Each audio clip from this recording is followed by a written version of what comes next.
അസ്സലാമു അലൈക്കും വറഹ്മത്തുള്ളാ. ബിസ്മില്ലാ വൽഹംദുലില്ലാ വസ്സലാത്തു വസ്സലാമു അലാ അഷ്റഫിൽ മുർസലീൻ വഅലാ ആലിഹി വസ്വഹ്ബിഹി അജ്മഈൻ. അമ്മാ ബഅദ്. പ്രിയപ്പെട്ടവരെ, ജീവിതത്തിൽ എപ്പോഴെങ്കിലും ഒറ്റപ്പെടൽ അനുഭവിച്ചിട്ടുണ്ടോ? എല്ലാവരിൽ നിന്നും അകന്ന്, പ്രിയപ്പെട്ടവരൊക്കെ വെറുത്ത്, മാനസികമായി തളർന്ന്, ഒറ്റപ്പെട്ട് പൊട്ടിക്കരഞ്ഞിട്ടുണ്ടോ? പിന്നീടങ്ങോട്ട് ജീവിതത്തെ വെറുക്കുകയും അവസാനം ഇതൊന്ന് അവസാനിച്ചെങ്കിലെന്ന് മനസ്സിൽ എപ്പോഴെങ്കിലും മന്ത്രിച്ചിട്ടുണ്ടോ? മനുഷ്യ മനസ്സിൻ്റെ അനിയന്ത്രിതമായ വികാര വിചാരങ്ങളെ അവധാനതയോടെ കാണുകയും പിന്നീടങ്ങോട്ട് സ്വഭാവ വൈകൃതങ്ങളെ ശുദ്ധീകരിക്കുകയും അതിലൂടെ വിശ്വാസത്തിൽ ഊട്ടിയുറക്കപ്പെട്ട ഒരു മനോധൈര്യവുമാണ് നമുക്കുണ്ടായിരിക്കേണ്ടത്.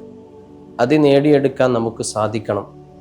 വരൂ പ്രിയപ്പെട്ടവരെ, നമുക്കൊരു ആത്മീയ യാത്ര നടത്താം. പ്രശ്നങ്ങളും പ്രയാസങ്ങളും കടന്നു വരുമ്പോൾ യഥാർത്ഥമായ വിശ്വാസത്തോടുകൂടി സർവ്വതും അള്ളാഹുവിൽ സമർപ്പിച്ച് ഹൃദയത്തിൽ മനോധൈര്യം കൈവിടാതെ സൂക്ഷിക്കുന്നവനാണ് യഥാർത്ഥ വിശ്വാസി.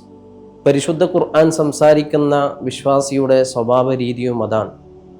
വൽ ഖാദിമീനൽ ഗൈള വൽ ആഫീന അനിന്നാസ്. ദേഷ്യമാകുന്ന പൈശാചിക സ്വഭാവത്തെ നിയന്ത്രിക്കുകയും ക്ഷമയാകുന്ന വിശ്വാസിയുടെ സ്വഭാവത്തെ സ്വീകരിക്കുകയും ചെയ്യുന്നവരാണവർ. ജീവിതത്തിൻ്റെ പല സാഹചര്യങ്ങളിലും ഒറ്റപ്പെടുമ്പോൾ അവൻ മുഅ്മിനാണെങ്കിൽ ആ ഒറ്റപ്പെടൽ അവന് ഒരനുഗ്രഹമാണ്. നമുക്കറിയാവുന്ന ചരിത്രമാണല്ലോ സയ്യിദിന യൂനുസ് നബി അലൈഹി സ്വലാത്തു വസ്സലാമിൻ്റെ ചരിത്രം. ജീവിതത്തിലെ അതിതീക്ഷ്ണമായ പ്രയാസ പ്രതിസന്ധികളിൽ മത്സ്യവയറ്റിൽ ഒറ്റപ്പെട്ടു പോയ സയ്യിദിന യൂനുസ് നബി അലൈഹി സ്വലാത്തു വസ്സലാം എത്ര മനോഹരമായാണ് അള്ളാഹുവിൽ സർവ്വതും സമർപ്പിച്ച് ആ വലിയ പ്രതിസന്ധിയെ മഹാനായ യൂനുസ് നബി അലൈഹി സ്വലാത്തു വസ്സലാം മറികടന്നത്. എല്ലാ പ്രതീക്ഷകളും അസ്തമിച്ച് മുന്നിലുള്ള വഴികളൊക്കെ അടഞ്ഞുപോയി എന്ന് തോന്നുമ്പോൾ അല്ലാഹ് എന്നുള്ള ഒരൊറ്റ ഉൾവിളി കൊണ്ട് ആ പ്രയാസങ്ങളൊക്കെ ഒരു മഞ്ഞുപോലെ ഉരുകിത്തീരുന്നതാണ്. അള്ളാഹുവിൻ്റെ പരിശുദ്ധമായ ഖുർആൻ നമ്മളോട് സംസാരിക്കുന്നു. അൽ അജലത്തു മിനശ് ശൈത്വാൻ. എടുത്തുചാട്ടം എന്ന് പറയുന്നത് അത് ശൈത്വാനിൻ്റെ സ്വഭാവമാണ്.